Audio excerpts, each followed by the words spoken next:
Shalom. First and foremost, I want to give all praises, honor, and glory to Yahweh, Bahasham, Yahweh Shai, Bahasham, Rachak Kodash. Double honors to the elders and the apostles of Great Millstone, and peace and blessings to the elect. And today we're going to go into the book of First Maccabees, the 9th chapter. Furthermore, when Demetrius heard the Nicanor and his host were slain in battle, he sent Bacchides and Alcimus into the land of Judea the second time, and with them the chief strength of his host. So they sent a much larger army, who went forth by the way that leadeth to Galgala, and pitched their tents before Masaloth, which is in Arbela. And after they had won it, they slew much people. Also the first month of the 152nd year they encamped before Jerusalem, from whence they removed and went to Berea with 20,000 footmen and 2,000 horsemen. Now Judas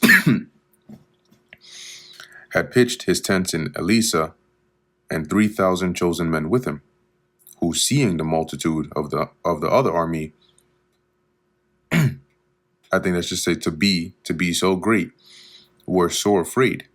Whereupon many conveyed themselves out of the host, insomuch as abode of them no more but 800 men. So of 3,000 men, when they saw the size of the army that Nicanor, Bacchides and Alcimus came with, they conveyed me and they deserted. They started to desert Judas, and it was left with just 800 of his men. When Judas therefore saw that his host slipped away, and that the battle pressed upon him, he was sore troubled in mind, and much distressed, for that he had no time to gather them together. So we didn't have enough time to gather them back, and now he's down to just 800 men, and he's like, damn. And that's a huge-ass army, too. Nevertheless, unto them that remained he said, let us arise and go up against our enemies, if peradventure we may be able to fight with them. So you know what? It's just us, but let's do it anyway. You know, if it be the Lord's will, you know, we'll be able to hold our own. But they dehorted him, so the opposite of exhorted, saying, we shall never be able. Let us now rather save our lives, and hereafter we will return with our brethren and fight against them, for we are but few. Still, like, you're crazy, bro. Like, nah, like, if anything, let's retreat, and then we'll be able to gather more reinforcements and then fight them another time. Right now, we don't have enough men. We only 800. And which really was the Spirit of the Lord who had that happen. Then Judas said, God forbid that I should do this thing and flee away from them. If our time be come, let us die manfully for our brethren, and let us not stain our honor. With that, the host of Bacchides removed out of their tents and stood over against them, their horsemen being divided into 2 troops, and their slingers and archers going before the host, and they that marched in the forward were all mighty men.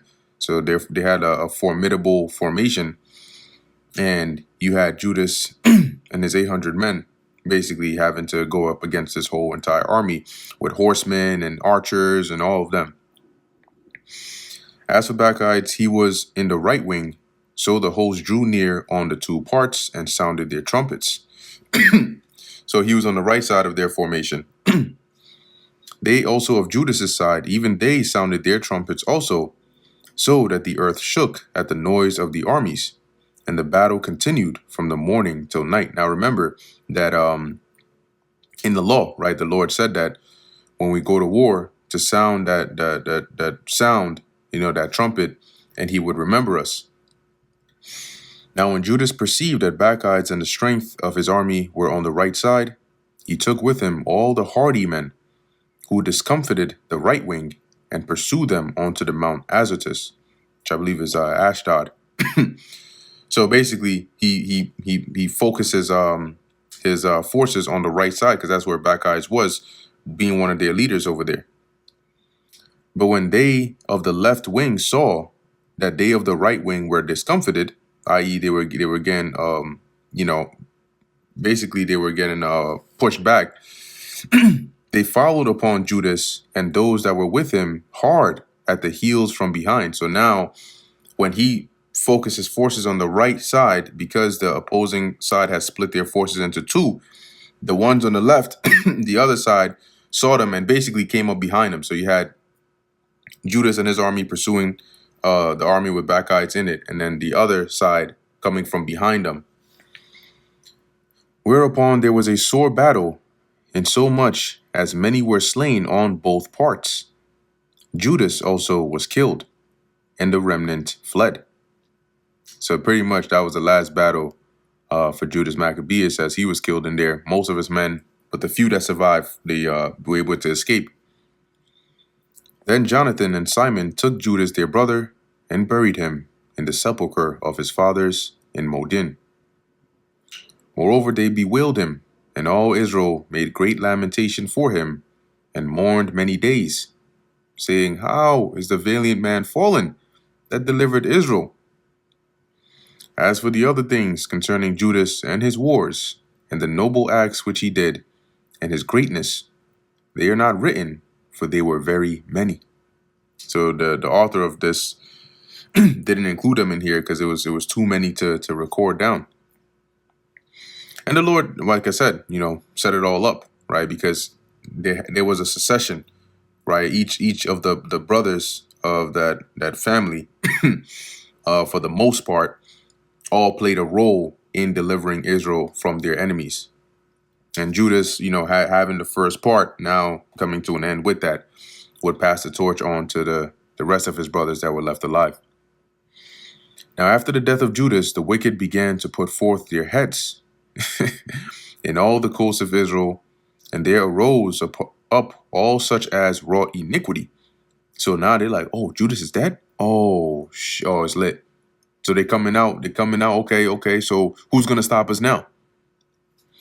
In those days also was there a very great famine, by reason whereof the country revolted and went with them. So majority of the the country went with the Alcimus and Bacchites because of the famine. Then Bacchites chose the wicked men and made them lords of the country. And they made inquiry and search for Judas's friends, and brought them on to Bacchites, who took vengeance of them and used them despitefully. So was there a great affliction in Israel, the like whereof was not since the time that a prophet was not seen among them. Meaning that it was a level of wicked oppression, right, and affliction that hadn't been since the last time they had a prophet amongst them. For this cause all Judas's friends came together and said unto Jonathan, Since thy brother Judas died, we have had no man like him to go forth against our enemies. And Bacchites, and against him of our nation, or against them of our nation, that are adversaries to us. Now therefore we have chosen thee this day to be our prince and captain in his stead, that thou mayest fight our battles. So they said, you gotta stand up and fill up your brother's shoes. You gotta be our new captain, because we need somebody. Upon this, Jonathan took the governance upon him at that time, and rose up instead of his brother Judas. But when Bacchites got knowledge thereof, he sought for to slay him. Then Jonathan and Simon his brother, and all that were with him, perceiving that, fled into the wilderness of Thecol, and pitched their tents by the water of the pool Asphar. Which when Bacchides understood, he came near to Jordan with all his host upon the Sabbath day. And you know why they came on the Sabbath day? Because they're like, yeah, we're going to catch. Because they know in their minds, they were like, they're vulnerable on the Sabbath day. Now Jonathan had sent his brother John, a captain of the people, to pray his friends the Nabateans, that they might leave with them their carriage, which was much. So basically they sent John, which was their other brother, to go in and see if he could get the Nabateans to allow them to keep their stuff, their carriage with them, because it was a lot, like a lot to be traveling around with it and so on. But the children of Jambri came out of Medeba and took John and all that he had and went their way with it. So they basically, because he was on his way taking the stuff, and they basically ambushed him and took him and the stuff. After this came word to Jonathan and Simon his brother that the children of Jambri made a great marriage and were bringing the bride from Nadabatha with a great train. And the train is like an entourage, right, of people and merchandise and all these things, right? Because it's a wedding. It was a great wedding. As being the daughter of one of the great princes of Canaan. Therefore they remembered John their brother and went up and hid themselves under the covert of the mountain. So they were like, yeah, we're gonna avenge our brother because these are the same people that basically took him and our stuff. Wherefore they lifted up their eyes and looked, and behold, there was much ado and great carriage. And the bridegroom came forth, and his friends and brethren, to meet them with drums and instruments of music and many weapons. Then Jonathan and they that were with him rose up against them from the place where they lay ambushed. So they waited for the right moment. And when they saw that, okay, everybody's all distracted, boom, they rolled in on them and made a slaughter of them in such sort as many fell down dead, and the remnant fled into the mountains, and they took all their spoils. They took the weapons, the victuals, everything. Thus was the marriage turned into mourning, and the noise of their melody into lamentation. So when they had avenged fully the blood of their brother, they turned again to the marsh of Jordan. So now John was dead. You had Simon. You had Jonathan left. Now when Bacchides heard thereof, he came on the Sabbath day unto the banks of Jordan with a great power. That's a great army.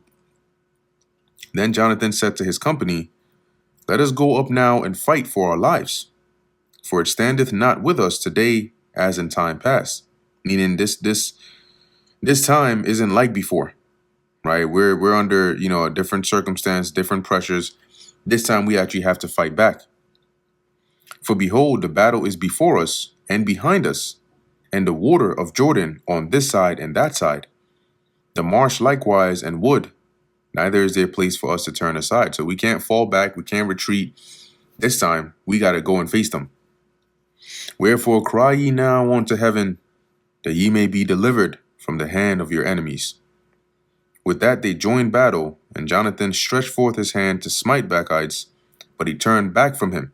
So basically, he retreated. He fled back. Then Jonathan and they that were with him leapt into Jordan and swam over onto the other bank. Howbeit the other passed not over Jordan onto them. So basically, Jonathan and his men, they were like, F out, get out of here with that. So they jumped in the water and swam across it to get to the other side. Meanwhile, the opposing army, they said, nah, we ain't crossing this body of water. So they turned around and cooked it. They ran away, basically. So they were slain of Bacchides' side that day about 1,000 men. Afterward returned Bacchides to Jerusalem and repaired the strong cities in Judea, the fort in Jericho, and Emmaus, and Beth Horon, and Bethel, and Thamnatha, Parathoni, and Taphon. These did he strengthen with high walls, with gates, and with bars. And in doing this, it makes it harder for anybody else to come and take it over, right? Because now you gotta spend a long time trying to get through those defenses. And in them he set a garrison, which is a troop, soldiers, that they might work malice upon Israel. Okay, so basically they were stressing, oppressing, dealing wickedly against Israel. He fortified also the city Bethsura and Gazara. It's like how you have police precincts today. But imagine if the police were like really just, let's say you had just as you have police precincts, you have the police cars that go patrolling and all that. Imagine they were, I don't know, Chinese. Right? Say China had taken the US over and then they set up their militaries in these areas. So just as everywhere you go, you see them around. Sometimes they're harassing people and doing all that. That was like what it was like to have garrisons in your city. He fortified also the city Bethsura and Gazara. And basically it would, going back to the garrisons, it would be to keep the people in order, Ultimately, that's what it was to be for. But obviously, they would go above and beyond. But it would keep the people from revolting or going against the power that established those garrisons. And the tower, he fortified also the city Bethsura and Gazara and the tower, and put forces in them and provisions of victuals. Now, the tower here is dealing with a fortress that this guy actually built, Antiochus, right? So if we look here at Accra, it says here, Accra in Jerusalem, which when you read in First Maccabees is just referred to as the fortress, or Salakia, the tower, refers to a significant ancient Greek fortress built by Antiochus Epiphanes around 167 BC to control the city and temple, central to the Maccabean revolt, whose debated location was finally pinpointed to the city of David. So that's when it mentions the tower, that's what it's referring to, because it mentions it quite often. Verse 53, besides, he took the chief men's sons in the country for hostages and put them into the tower at Jerusalem to be kept. Moreover, in the 153rd year, in the 2nd month, Alcimus commanded that the wall of the inner court of the sanctuary, the temple, should be pulled down. He pulled down also the works of the prophets. So this guy, he was just being a demon, all right? And as he began to pull down, so in the construction or deconstruction process, even at that time was Alcimus plagued and his enterprises hindered. So the Most High struck his ass with an illness. For his mouth was stopped and he was plagued with the palsy. So he was basically, what was it, paralyzed or whatnot? Was that first Maccabees 9 and 55.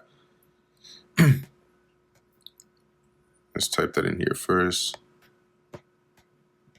Maccabees 9:55. Okay, let's take a look here. Okay, just reiterating the same thing. Let's try the good news. Yeah, it says he was paralyzed. I want to see what the good news says. Yeah, he was paralyzed and unable to open his mouth. He could not speak or even make a will for his family. Damn demon. So as it says here back in First Maccabees 9 and 55, so the Lord struck him with the palsy so that he could not speak anything nor give order concerning his house, like we just read. And that's what he gets for trying to pull down that wall, the temple of the sanctuary. So Alcimus died at that time with great torment. Now when Bacchides saw that Alcimus was dead, he returned to the king, whereupon the land of Judea was in rest 2 years. So I believe at this time the king was Demetrius I Soter. Then all the ungodly men held a council, saying, behold, Jonathan and his company are at ease and dwell. So 2 years go by, right? They have some peace, they have some calm, they have some rest. And then, of course, you got demons, as it says here, that rise back up again. They start plotting. Now, therefore, we will bring Bacchides hither, who shall take them all in one night. So let's go call them back. And, now that they're relaxed, we can, get the jump on them. So they went and consulted with him. Then removed he and came with a great host and sent letters privately to his adherents in Judea. So his supporters, he basically sent messages to them secretly to pass the word around that they should take Jonathan and those that were with him. Howbeit they could not, because their counsel was known unto them. So Jonathan, he already caught word of what they were planning, so they weren't able to take him.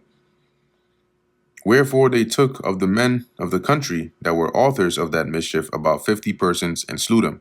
So Jonathan basically found out who were the orchestrators of this, got him and killed him.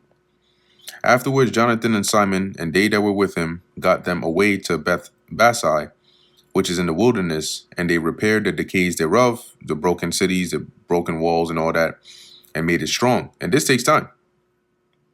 Which thing, when Bacchides knew, he gathered together all his host and sent word to them that were of Judea. Then when he laid siege against Beth Basai, which Simon and Jonathan just fortified, and they fought against it a long season and made engines of war, which are basically siege engines, rams and all of that. But Jonathan left his brother Simon in the city and went forth himself into the country, with and with a certain number went he forth. And he smote Ardenarches and his brethren, and the children of Parsiron in their tent. And when he began to smite them, and came up with his forces, Simon and his company went out of the city and burned up the engines of war. So they started fighting back. So Jonathan, he's smoking these guys on one side, and then Simon comes out and destroys all their artillery or instruments and tools that Bacchides brought to basically besiege that city they were in, and fought against Bacchides, who was discomfited by them, and they afflicted him sore, for his counsel and travail was in vain. So he was hurt because his plans and his efforts and his work and all that was in vain. Wherefore he was very wroth, he was angry at the wicked men that gave him counsel to come into the country, insomuch as he slew many of them, and purposed to return into his own country. Whereof when Jonathan had knowledge, he sent ambassadors unto him, to the end he should make peace with them, and deliver them the prisoners. So he basically said, look, you know what? We were all victims to these wicked men, right? So let's just just put bygones, let bygones be bygones. Let's just have a peace treaty and just call it a day. And so to deliver the prisoners, which are the prisoners that Bacchides had taken, which thing he accepted and did according to his demands, and swear unto him that he would never do him harm all the days of his life. When therefore he had restored unto him the prisoners that he had taken away aforetime, meaning in the past, out of the land of Judea, he returned and went his way into his own land, neither came he any more into their borders. Thus the sword ceased from Israel, so they had peace. But Jonathan dwelt at Maccabees and began to govern the people, and he destroyed the ungodly men out of Israel. And that brings us to the end of the book of 1 Maccabees, the 9th chapter. Lord willing, that was edifying to the elect. In closing, I want to give all praises, honor, and glory to Yahweh, Bahasham, Yahushai, Bahasham, Rcha Kodash. And until next time, Shalom.